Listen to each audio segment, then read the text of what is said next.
Hi everyone, so now it is time to start adding color to our mandala. We've created our design, we've transferred it onto the paper, we've gone over all of our lines, we really like the way that it looks, and now it's time to finish it up. So the first thing that you'll do is I want you to go back to your color harmony notes that you've taken, and I want you to think about all the different color harmonies that we've talked about. So you know about cool harmony, warm harmony, triadic, complementary, split complementary, monochromatic, and analogous. This would be a great time to go back to that website from Adobe and practice creating some different color harmonies and seeing if there is any combination that you really like and that you think you'll want to put somewhere into your mandala. Remember that we're not just putting random colors wherever we feel like it. We want to make sure that we're making thoughtful decisions about color. So for my project, I think I'm going to stick with cool colors. I really like cool colors. I feel like they're kind of relaxing. And I really like blues and greens, blue-greens. I'll probably stick to kind of this color scheme for my mandala.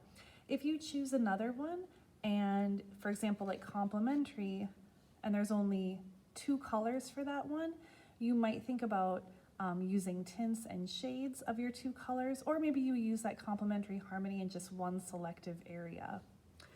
So let's get started. I have my mandala here, but before I even start on this, I'm going to turn to a blank page in my sketchbook, and I want you to do a little bit of practicing first. Practicing mixing colors, practicing kind of creating your color scheme. So if you're going to use colored pencil, and remember you have a choice of colored pencil or oil pastel for this project, get the pencils together that you think you might use. So I'm choosing cool colors, so I'm going to choose all my kind of cool colors that go together. And I'm just going to do a little bit of practicing, seeing, maybe I'll just do circles to start out. What does it look like if I color really, really hard with this color? What does it look like if I color really lightly? What does it look like if I color lightly and then blend another color on top of it? What kind of colors can I make? What does it look like if I take that color individually and press really hard or press really, really light? As you can see, there's a lot of different options here. Remember that you can always take black as well. I could put down a little bit of black onto the paper and then color on top and get a different color that way as well.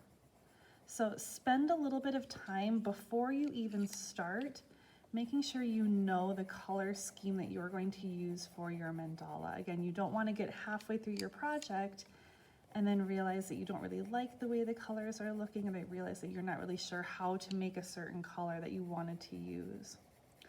So I'm just showing an example here of a range of like cool colors that you could make with colored pencils. Same thing is true for oil pastels. So maybe I decide I want to do oil pastels instead. I would collect my cool colored oil pastels that I might want to use.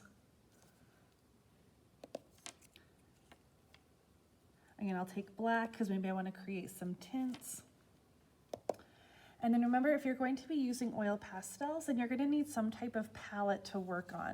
So for me, I have a little like board right here, just like a whiteboard. You can use a plate, you can use any like a plastic coated paper plate would work for this. Anything that's going to sort of be resistant to water, and it will wash off easily. So if you use a plate or something like that, don't worry about it staining, it will wash.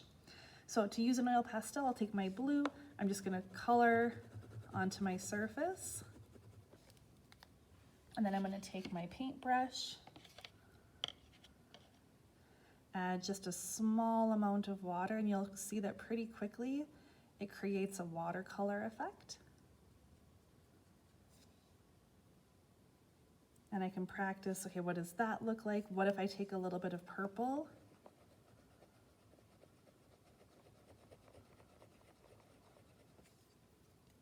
I could look and see what does purple look like on its own.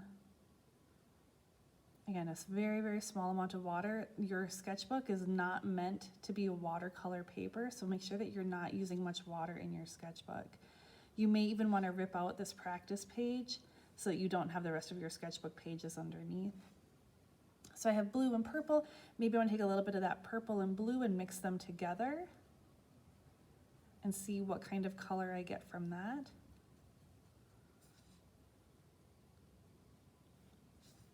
So it's up to you if you want to do oil pastel or colored pencil.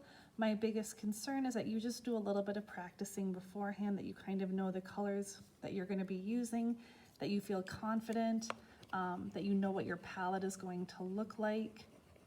Again, we don't want to be making this up as we're actually making our project. We want to have a good plan before we go into putting those colors down on the paper.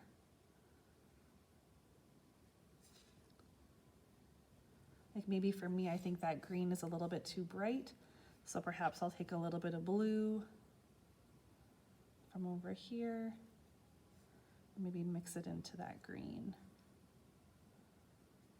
And I can soften it into more of a blue-green color. So again, whichever you pick, oil pastel or colored pencil, it's up to you. But once you have your harmony chosen, once you've done a little bit of practicing, then it's time to actually color in your mandala. If you choose to use oil pastels, it's really important that you have these nice open spaces that you're going to be coloring in these shapes. If you decide to use colored pencil, you could actually go back in and do a little bit more detail work and make your spaces a little bit smaller, because it's easier to get into a smaller space if you're using a colored pencil. So for example, in my design, maybe I'll decide to use colored pencil, and then I decide, you know what, I could actually create a small element like this, maybe in every other box.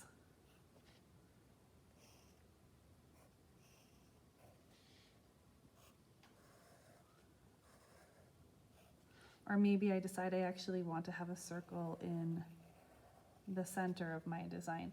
So don't feel like once you've transferred your design onto the paper, it has to look exactly what it looks like. You can always go back and add things, change things as you like before you start coloring in your design.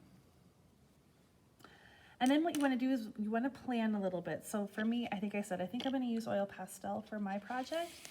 And I'm going to do a little bit of looking and planning. So for mine, maybe I'll decide, okay, every other circle is going to be blue and then green, blue and green, blue and green, blue and green.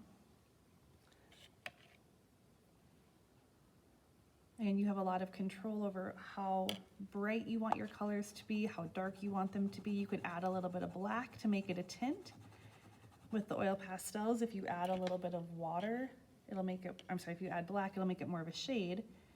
If you add a little bit more water, you'll make it more of a tint. The less water you use, the more bold your color is going to be. So for example, I didn't use very much water here, and I have a nice bold blue.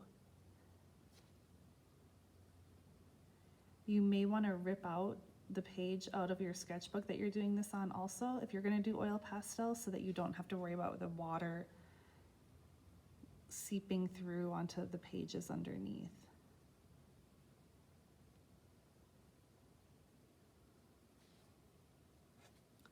If you do one layer of color and you feel like it's a little bit too light, you can also always go back and do a second coat of that color.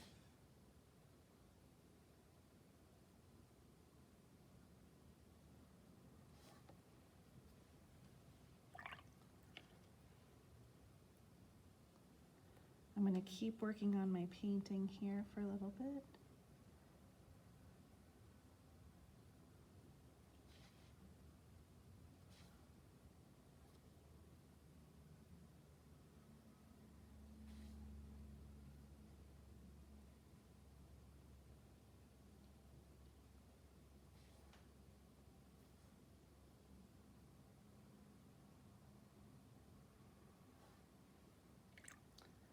And I'm just going to continue this pattern around and around.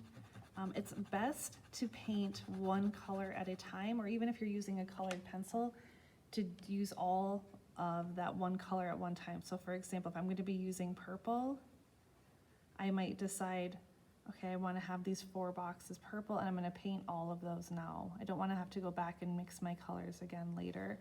And again, that's true for colored pencil as well. If you're coloring something in with one colored pencil, it's a good idea to go around and do all of your project, all the parts of your project that you want to be that color, to do those all at the same time.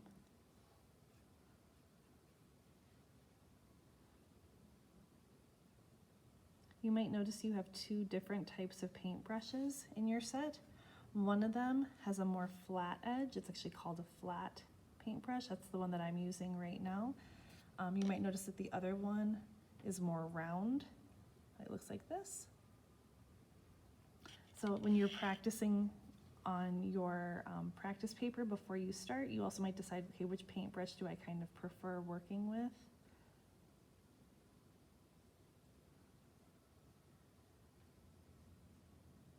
I always save my background for last, so that if I do go outside of my lines just a little bit, I can always go back in and fix those mistakes by coloring in the background later on. If you want to deviate from your color harmony a little bit, so for example, we know that I'm using a cool harmony right now, but maybe I would really like to have say some warm colors in the center, you can do that as well. If you want to get a little bit more creative with your use of color harmony in your project, maybe I decide I am going to have cool colors in these exterior rings, and then maybe I'll do warm colors on the inside. As long as you can explain how you've chosen to use color harmony in your project, you're okay. We just don't want to be choosing random colors and putting them wherever we feel like. We want to have some type of methodology and thoughtfulness to our choices.